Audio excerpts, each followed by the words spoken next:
Bonjour, vous présentez, vous êtes? Bonjour, je suis Julien, sociétaire actif à la Nef. Alors c'est quoi la Nef? Expliquez-moi un petit peu. Eh bien, la Nef, c'est une banque éthique qui collecte de l'épargne auprès des particuliers et des professionnels et qui ensuite le met à disposition sous forme de prêt, donc de crédit, auprès quasi uniquement pour l'instant de professionnels qui œuvrent avec des projets de la transition sociale et écologique. D'accord. Et dans le social, qu'est-ce que vous faites à travers le social?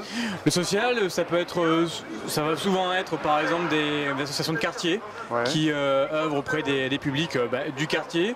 Ça peut être aussi tout ce qui va être lié au café maman, des crèches familiales, des choses comme ça, d'un point de vue social qui a un sens sur le territoire avec les personnes et pour les personnes qui sont sur le territoire. D'accord. Donc votre Nef, ça sert un petit peu à créer du lien dans les quartiers, de mettre en place des projets dans les quartiers qui auraient du mal à se mettre en place? Oui, par exemple, ça peut être ça. Ça représente, faut savoir, malheureusement, mais que 15% des prêts à la Nef, mais ça va justement souvent dans ce sens-là de portage de projets par les citoyens, en général, pour ce qui est du social, par des associations locales ou éventuellement des coopératives d'habitants, notamment pour l'habitat ou autre. Deux mots sur la pauvreté, vous vous sentez concerné à travers les projets que vous faites. Comment vous analysez la pauvreté en France, de gens qui vont rester au du cœur parce que la situation ne s'est pas rangée, parce que Macron et les politiques derrière les uns derrière les autres n'ont pas apporté les réponses que les associations attendaient? Qu'est-ce que vous pouvez dire sur cette situation? Alors, je ne pourrais pas en dire plus que ça d'un point de vue politique sur la question de la pauvreté. Ce que je peux dire par rapport à ça, c'est qu'à la base de tout ça se pose la question, on va dire de manière plus générale, de la démocratie et de l'implication du citoyen dans les choix politiques, à la fois portés par des élus nationaux ou locaux, et à la fois le rôle des individus dans cette changement-là, sans vouloir être fataliste et se dire c'est les autres, mais se sentir concerné. L'intérêt aussi justement, pour revenir du coup par rapport au sujet de la Nef et ce que je connais moi par rapport à la Nef, c'est que l'idée c'est de se réapproprier, on va dire, le destin, en tout cas la société dans laquelle on veut qu'on vive, d'un point de vue environnemental, social et économique et culturel, et dans lequel bien sûr le système de la pauvreté, qui est souvent plus le fait souvent même uniquement, personne ne le choisit, mais subi parce qu'à un moment donné on n'a pas été soutenu par des instances type banque justement, politiques, économiques et autres, pour se sortir un peu de la panade. C'est pour ça que la Nef fait partie d'un réseau de banques et de finances éthiques qui notamment va aller soutenir des projets d'ordre du microcrédit, pour que ceux qui à un moment donné veulent par eux-mêmes se sortir, on va dire, de la pauvreté générale sociale et surtout économique parfois, même souvent, et développer ses propres projets à seuls ou à plusieurs.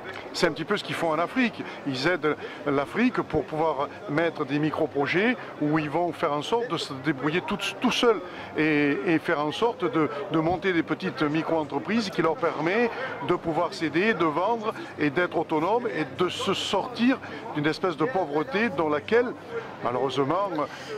On a la Nef depuis 2 ans maintenant est en partenariat avec des structures financières en Outre-mer.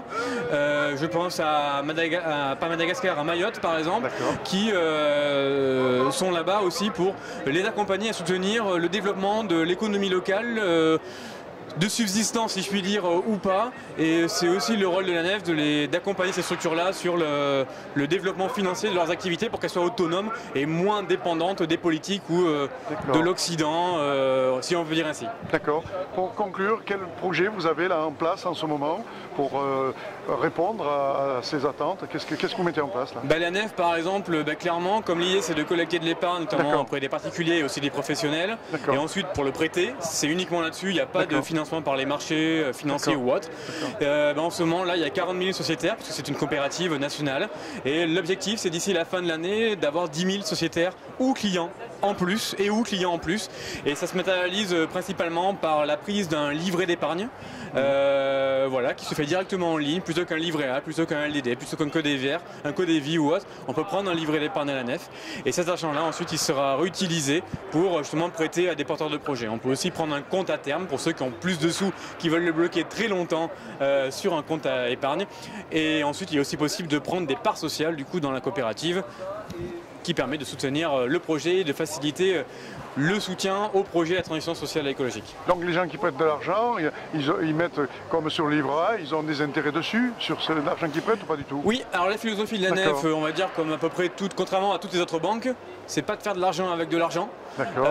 C'est pour ça que d'ailleurs le livret d'épargne est extrêmement mal rémunéré, à 0,10%. Oui, Il est même coûteux si on regarde par rapport à l'inflation, c'est moins que l'inflation. Oui. Mais l'idée c'est d'avoir une rémunération assez faible. On peut même d'ailleurs demander à ce que tout ou partie de ces intérêts soit reversé à une asso, c'est-à-dire qu'on en touche nous épargnants zéro. D'accord. Voilà.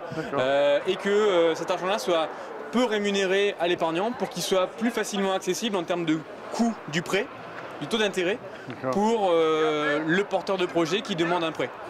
Donc les banques, si vous prêtez de l'argent, eux, ils voudront des intérêts. Donc vous leur dites, ah ben non, vous prêtez, mais il n'y aura pas d'intérêt. On vous remboursera ce que vous nous avez prêté. C'est pas qu'il n'y a forcément pas d'intérêt, mais il y a pas de... très faible.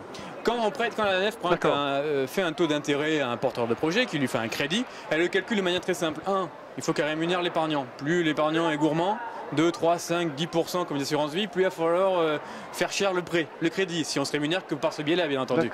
2, le fonctionnement de la coopérative, bien sûr, il faut payer les salariés, un bâtiment, les fluides et tout ça. Bien sûr, on économise. Et 3, il faut provisionner un peu du risque pour éviter qu'on soit en défaut de liquidité si jamais à un moment donné il n'y a plus assez d'argent et que les porteurs de projet ne les payent pas. Voilà.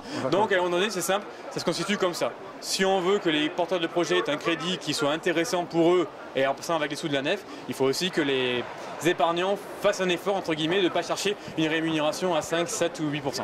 On devrait dire partager les richesses, mais ça c'est un grand mot. Pour l'instant, ce n'est pas le cas.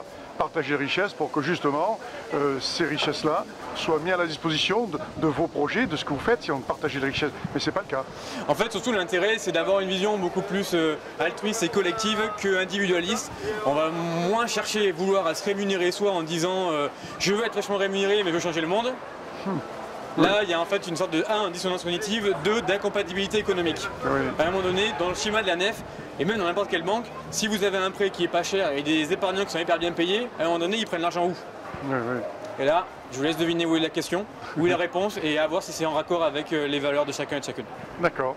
Merci à vous. Votre nom déjà, c'est? Moi, c'est Julien. Merci Julien. Merci. Merci à vous, c'est sympa.